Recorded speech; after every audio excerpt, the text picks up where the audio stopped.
and entered pleas of true to counts 1 through 13 in a motion to revoke probation. Currently on probation for driving while intoxicated, third or more. That was a 6-year sentence that was probated for 6 years. I've received an updated pre-sentence report. Has everyone had an opportunity to review that report? Yes, Your Honor. Yes, Your Honor, we have. Are there any additions or corrections to that report? No, Your Honor. Not from the state judge. All right, Mr. Parker, you may proceed.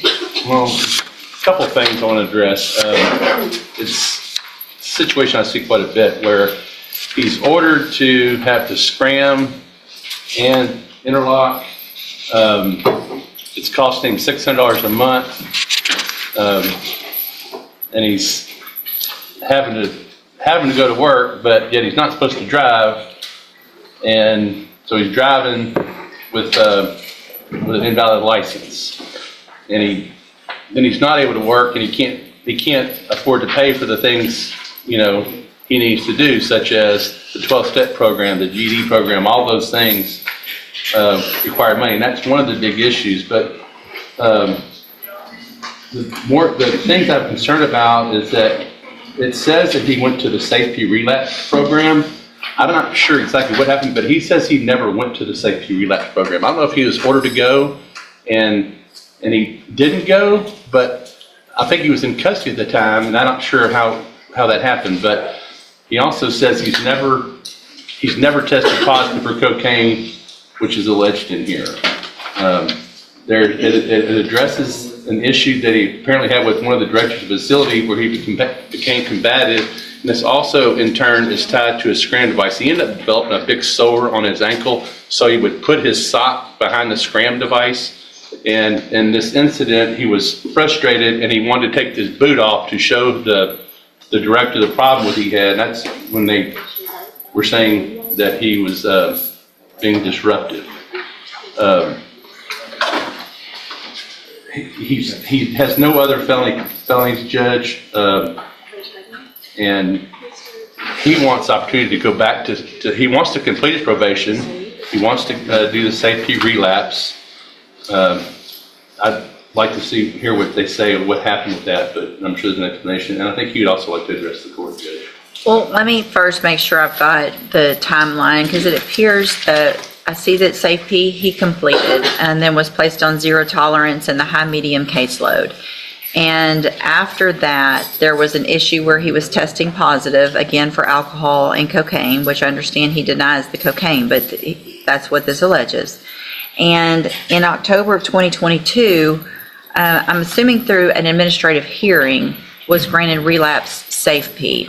Yes, ma'am.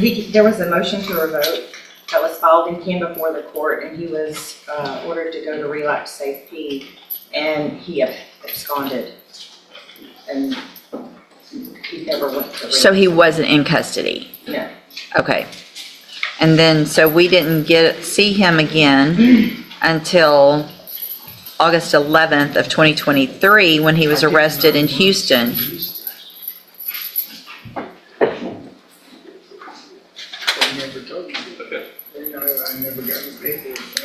So here's the thing.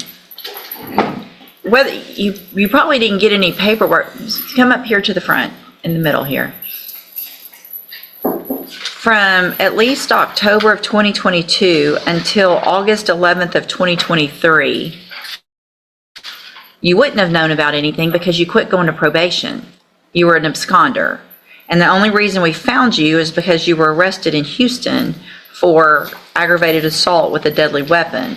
And then in May, we get you back here, and you were sanctioned to 180 days in jail. So this is the third time, it looks like to me, that you would have been given an opportunity to remain on probation. Gave you upfront time, continue you on probation. Courtesy supervision was sent to Harris County, and then we have the scram device issues still, alcohol violations, interlock violations, aggressive behavior, ongoing alcohol use. So if you didn't do the relapse safety, it's not anyone's fault other than your own, because if you didn't know about it, it's because you weren't going to probation. Mr. Nichols? Judge, I think it's pretty clear. he was put on zero tolerance a couple of years ago, and here we are on the second time, Third. multiple times. Yeah. And I don't know what else we could do. So obviously, I agree with the probation department's recommendation for revocation. I think he's had more than enough chances, Judge. In fact, there's just one thing I want to make the court aware of. If I can call Ms. Martinez real quick. Yeah, sure. Ms. Martinez, would you please raise your right hand? Do you swear or affirm the testimony you're going to give in this hearing will be the truth, the whole truth, and nothing but the truth, so help you God? Thank you. Go ahead. Ms. Martinez, you were supervising, Mr. Mendoza was on Harris County supervision, correct? Yes, sir. And you were back in October when he started having these violations and the warrant was issued. Did you advise him to turn himself in? Yes. And what was his response to you? He had responded with an email that said, "Ha." That was his only reply to you. Did I ask you to print me out a copy of that? Yes. Showing you what I marked State's Exhibit 1 for purposes of this hearing. Is this a copy of the email with his reply to you? Yes. I'll tender to the defense attorney, Your Honor. I'll tender to the court for purposes of this hearing. I'll offer State's Exhibit 1. It's admitted. And is that pretty consistent with his level of cooperation and attempts to prevent probation while he's been supervised? Yes, sir. No other questions, Your Honor? All right, any questions? Just a couple. I want to clarify on the relapse program. You said y'all came to court on motion to revoke. Is that my understanding? Yes. And so the safety relapse was ordered by Judge West, Yes. and he was here. The defendant was here. Mr. Mendoza was here that time. Yes, sir. Well, wouldn't he have been taken into custody? Let me make sure, because I wasn't supervising. Okay. It looks like the hearing was completed over the phone. Okay, wait, he wasn't on here. It was over the phone with the supervisor at that time. Due to him residing in Houston, he reported he had a lack of transportation to report back to the hearing at that time because he had tested positive for alcohol and cocaine. The supervisor had recommended complete relapse safety and issue a warrant for his arrest. So he wasn't made aware at that time that he was going to have a warrant and we were requesting relapse safety. I have no further questions of her, Judge. All right, anything I have no else? other questions for Ms. Martinez, Your Honor. Your Honor. Thank you, Ms. Martinez. I think he wanted to address the court, but we never did because we Sure. talked with her. Go ahead. Would you like to tell the court? Do you want to tell the court? Y'all saying I went to safety twice, I never went. Nobody's saying you went to safety twice. We're saying you went to You're saying safety. I'm Hold on, absconding? don't, listen. I'm gonna let you talk, but don't talk over me. We're saying that you went to safety and then that you were ordered to go to the safety relapse, but you never came and turned yourself in after that phone call where you were told that there was to be a warrant for your arrest. So no, you never went to safety relapse. Go ahead. She said I was supposed to turn myself in. That was after I did the 9 months where felony assault got dropped to a misdemeanor terroristic threat. Mm-hmm. So when I was here, y'all let me out. And then I was trying to work and they kept saying that I was messing with the scam device.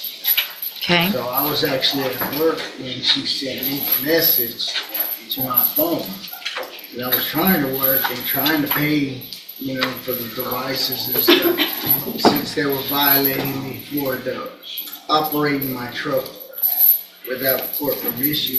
Mm-hmm. So that's when I just didn't turn myself in. Right. So did you respond? Is that email? That was Yes, ma'am. that's what you thought about all that? Yes, ma'am, I did actually say that. You thought that was funny? It's because I was agitated and I was taking lunch at work, and I was trying to do things, trying to make money to take the classes, but with being on the scam device. Well, you had money to buy alcohol. You hadn't, because you kept drinking, because you kept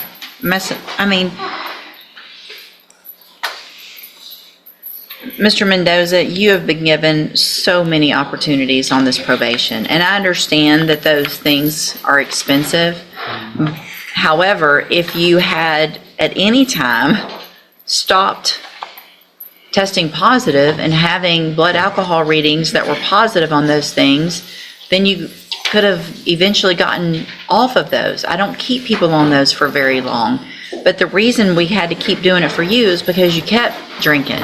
You kept messing up. And so you don't get to say, I kept messing up. I mean, seriously, you got the initial probation in 2021. You got you got safe P. You got some upfront time because of the Harris County issue. Didn't revoke you, haven't revoked you. 3 times haven't revoked you. And here we are with all of these violations. Through the TDCJ program, I was doing what I needed. The only time I had issues when I had the foot problem that I got from the halfway house. That's the only reason they said I absconded from the TDCJ program. Okay. I've actually done well through the program, through with the supervised division. The only time I messed up is when they stopped supervising me and made me go do these things by myself. Well, I mean, how old are you? How old are you? I'm 43. 43 years old. And I have no felonies on my record except for this. That doesn't mean anything. You have this felony and you have 6 years hanging over your head. And you've been given all the tools. You went to safety. You got aftercare. At some point, you have to take those tools and do for yourself and not come in and say, well, they made me do it for myself, so it's somebody else's fault that I kept drinking. We gave you the tools. If I can get We're done. through At this, another we're done. safety and- No, we're done. Let me kiss my At the- ass. Mr. Mendoza, turn around. You can say whatever you want, but you're going to face me and you're going to get your sentence. And if at this time I could give you more, I would, I promise you, but I can't. So I'm going to find that you entered your pleas of true to counts 1 through 13 freely and voluntarily. Find those counts true. Find sufficient evidence to revoke your probation, and at this time revoke your probation. Sentence you to 6 years in the institutional division of the Texas Department of Corrections. You will receive credit on that sentence for any time that you've been in custody that the law gives you the right to receive. I'm going to hand you a certification of your right to appeal. This was not an agreement, so you do have some rights to appeal. Y'all need to sign that before you leave right now. You need to sign that you're getting a copy of it, and then we'll give you your copy, and then when you're done with that, you can go back with the bailiff.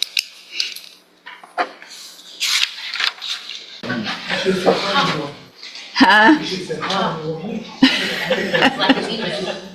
I know. I thought about lots of things. None of them would have been appropriate, but all of them crossed my mind. May I excuse you? Yes, it's probably a good thing, Mr. Parker. Okay. I just don't even know where to go next.